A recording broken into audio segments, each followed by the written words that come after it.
बोलो कृष्ण कन्हैया लाल की जय। बोलो राधे रानी की जय।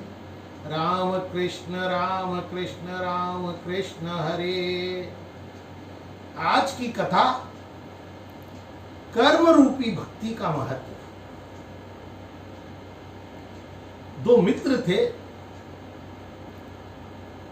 मोहन और श्याम। मोहन अपने माता पिता की सेवा करना, अपनी पत्नी बच्चों की देखरेख करना और एक उसकी दुकान थी, उसका पूरा व्यापार संभालता था।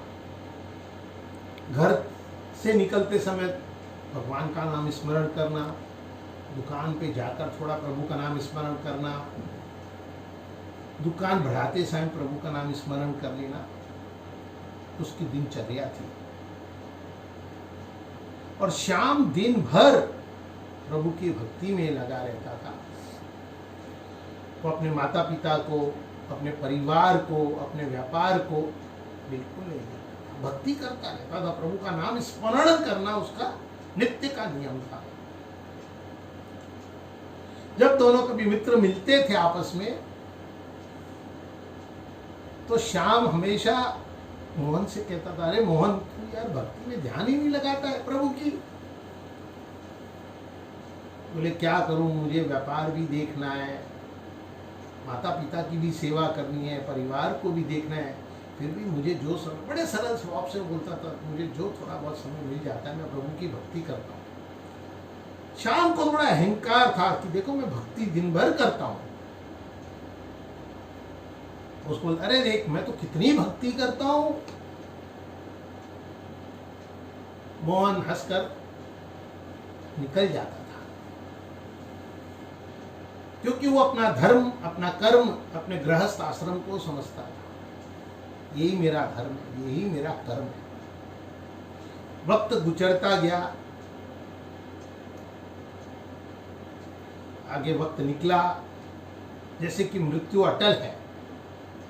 दोनों मित्रों को यमदूत लेने आ गए। जब दोनों यमदूत लेकर यमराज के यहाँ पहुंचे तो वहां पर दो सिंहासन थे। एक बहुत सुंदर भव्य सिंहासन था बड़ा, और एक छोटा सा सिंहासन था। दूतों ने कहा कि महाराज ये दोनों को हम ले आए, मोहन और श्याम को। तो यमराज बोले ऐसा करो, मोहन को बड़े सिंहासन पर बैठा दो और श्याम को इस छोटे वाले सिंहासन पर बैठा दो। तो दूतों ने पूछा, प्रभु श्याम तो भगवान का बहुत बड़ा भक्त है, निरंतर भगवान की भक्ति करता है, ये मोहन ने तो कभी बहुत ज्यादा भक्ति नहीं की है। तो यमराज बोले, लेकिन इसने अपने गृहस्थी को संभाला। गृहस्थ आश्रम सबसे बड़ा आश्रम है। इसने अपने माता पिता की सेवा की है, इसने अपने परिवार को संभाला है। लेकिन दोनों को स्वर्ग मिल रहा है, क्यों? कि इसने भी प्रभु के चरणों में भक्ति की है। लेकिन अंतर है, थोड़ा सा अंतर क्या है कि इंद्र भी देव है, वायु भी देव है, अग्नि भी देव है। भोग तो वो भी भोग रहे हैं, लेकिन एक इंद्र राजा की तरह भोग रहे हैं, और वो देवता भी भोग रहे हैं, लेकिन उनका थोड़ा इंद्र राजा है तो उनका पद थोड़ा छोटा है। जैसे सुख में इसके पास भी एक कमरा है, उसमें सुख सुविधाएं हैं, इसके पास वाहन के लिए घोड़ा है, लेकिन इसके पास कमरा है, अनुपम है, सुंदर है, अद्वितीय है, और इसके पास सवारी के रूप में रथ है। सिर्फ इतना अंतर है, दोनों को स्वर्ग मिला है, लेकिन फर्क क्या है कि इसने अपने गृहस्थ आश्रम को संभाला है। दूत समझ नहीं पाए, श्याम भी अचंभित था कि मुझे भक्ति के बाद भी ऐसा क्यों। इतने में यमराज जी ने, धृतराष्ट्र जी स्वर्ग में ही थे उस समय, धृतराष्ट्र जी को बुलाया, महाराज धृतराष्ट्र आए।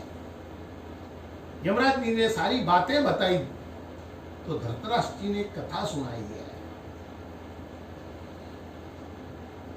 कि मैं एक देश का राजा था, मैं भी भक्ति में पूर्ण था, भक्ति करता था। एक बार मेरे पास के गांव में अकाल पड़ गया, तो एक हंस और हंसनी मेरे पास अपने 100 बच्चों को लेकर आए। बोला महाराज, अब इनका लालन पालन पोषण करना मेरे लिए तकलीफ देह है, तो कृपया करके आप इनका लालन पालन पोषण करें। मैं कुछ समय बाद आके इनको बच्चों को ले जाऊंगा। अब आपकी जिम्मेदारी है, आपको मेरे बच्चों को संभालना है। महाराज ने उनको अभयदान दिया। बोले ठीक है। अब वो दोनों हंस और हंसनी चले गए। अब एक महाराज ने अपने सेवकों को हंस के बच्चे दे दिए, 100 के 100। वो 100 बच्चे थे, 100 के 100 बच्चों को दे दिया। अब 100 बच्चों में एक दिन हंस सेवकों से मिलकर एक बच्चे को उसने देखा, टहल रहा था, रसोइये को एक हंस का बच्चा मिल गया। उसने हंस के बच्चे को पकाया और महाराज को खिलाया। महाराज बड़े प्रसन्न हो गए। अरे क्या आज तो तुमने पकवान बनाया है, बड़ा स्वादिष्ट व्यंजन है। तो महाराज ने एक हार उतार के रसोइयों को दे दिया। रसोइया तो और प्रसन्न हो गया। वो सेवकों के साथ मिलकर रोज रोज एक एक बच्चे को पकाता, लाता, महाराज को खिलाता। इस तरह 100 के 100 बच्चों को उसने खिला दिया। कुछ समय बाद हंस हंसनी आए, बोले महाराज मेरे बच्चे। महाराज ने सेवकों को आदेश दिया कि जाओ और वो बच्चों को ले आओ। अब बच्चे हो तो मिले ना, बच्चे तो थे ही नहीं। अब लाते कहां से वो? सारे बोले महाराज वो बच्चे तो है ही नहीं। महाराज बोले ऐसे कैसे पता लगाओ? तो पता लगाया तो रसोइया आया, बोला महाराज मैंने एक दिन एक हंस के बच्चे को आपको खिलाया, आपने मुझे इनाम में उपहार में हाथ दे दिया, फिर आपको फिर रोज खिलाया, आप उपहार देने लगे, मैं खुश होता गया। तो 100 के 100 बच्चों को मैंने आपको खिला दिया है। हंस रोने लगा, रोने लगे। हंस ने क्या महाराज मैंने आपको अपने बच्चे दिए थे, आप राजा हो, आपका कर्तव्य प्रजा को पालना, न कि सिर्फ सेवकों के ऊपर राज्य को छोड़ देना। आपने क्या किया? आपने कभी न जाकर देखा कि मेरे बच्चे कैसे हैं।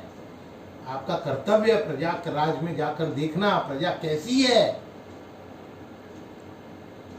ये, लेकिन आपने नहीं किया। आपने एक अंधे राजा की तरह राज्य कर दिया, इसलिए आप अगले जन्म में अंधे हो जाओगे। और जिस तरह हमारे 100 पुत्र हमारे सामने मरे, आपके भी 100 पुत्र आपके सामने मर जाएंगे।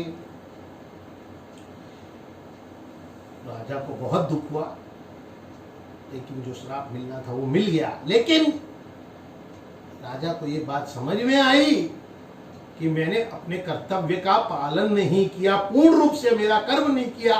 मेरा धर्म था प्रजा की रक्षा करना, वो मैंने नहीं किया। तो धर्मराज जी को और उन दोनों को, यमराज जी को कह रहे हैं महाराज कि हे, जैसे मैंने अपना पालन नहीं किया वैसे आपका कर्म भी है। जैसे इस मोहन ने अपने माता पिता को संभाला, अपना कर्तव्य का पालन किया, वैसे तुमने नहीं किया। तुमने सिर्फ अपना कर्म धर्म भक्ति ही समझा। इस पृथ्वी पर जो आया है उसको अपने अपने कर्म करने बहुत जरूरी है। अगर तुम सिर्फ सन्यासी होते तो तुम्हारी बात सही थी कि तुम वैराग्य लेके भक्ति करते या वैराग्य लेते, लेकिन तुम्हारा कर्म जब व्यापार करना है, गृहस्थ आश्रम में हो, तो उसकी देखभाल करते हुए, अपने माता पिता की सेवा करते हुए, पत्नी बच्चों की देखभाल करते हुए, अपने व्यापार को संभालते हुए तुम्हें भक्ति करनी चाहिए थी। क्योंकि अगर तुम सन्यासी होते तो ठीक था, लेकिन तुमने अपना कर्म का पूर्ण पालन नहीं किया। जो अपने कर्म का प्रभु के स्मरण करते हुए पालन करता है, प्रभु की भक्ति में मन भी लगाता है, अपना कर्म करता है, प्रभु से प्रसन्न होते हैं। अगर हर व्यक्ति, एक किसान का धर्म है खेती करना, वही उसका कर्म है, वही उसका धर्म है। वैरागी का भक्ति करना है और मनुष्य का अपना कर्म ये है कि वो भक्ति भी करे और अपने परिवार को भी संभाले। लेकिन तुमने ऐसा नहीं किया। कर्म में भी भेद है। क्या भेद है? कि हर व्यक्ति के अलग अलग कर्म हैं। किसी को सन्यासी को पूजा करनी है, भक्ति करनी है सिर्फ, लेकिन अन्य पुरुष को अपने परिवार को संभालते हुए, अपने कर्मों को, अपने धर्म का पालन करते हुए भक्ति करनी है। उन्होंने कहा, धृतराष्ट्र इतना समझाकर चल दिए, तो यमराज ने कहा एक बात सुनो।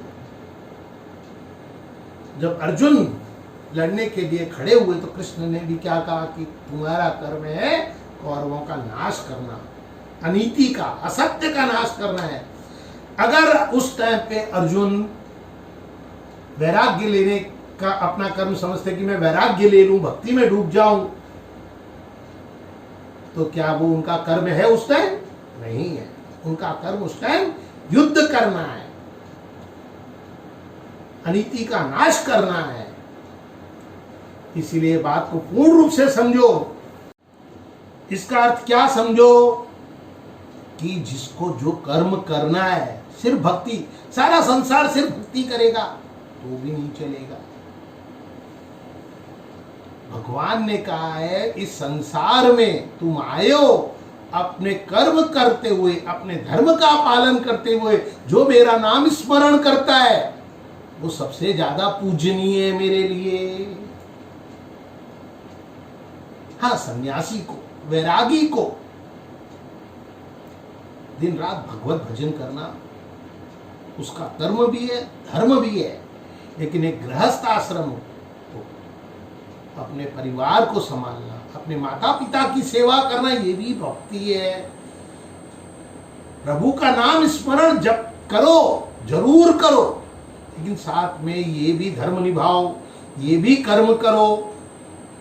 हर व्यक्ति को अपना धर्म, अपना कर्म क्या है, ये विचार करना होगा। भक्ति क्या है? भक्ति रूपी कर्म और कर्म रूपी भक्ति, ये दोनों एक दूसरे के पूरक हैं। जब तक इंसान इसको नहीं समझेगा, तुमने अभिमान रूपी भक्ति करी, तुमने भक्ति करी लेकिन थोड़ा सा अभिमान था कि देखो मैं इससे ज्यादा भक्ति करता हूं, लेकिन फिर भी तुमने भगवान के चरणों में अपना मन लगाया, नतमस्तक रहे, इसलिए तुम्हें भी स्वर्ग की प्राप्ति है। लेकिन इसने अपने कर्म को पूर्ण रूपेण, धर्म को निभाया है, इसलिए इसको ज्यादा सुख। स्वर्ग में भी क्या है?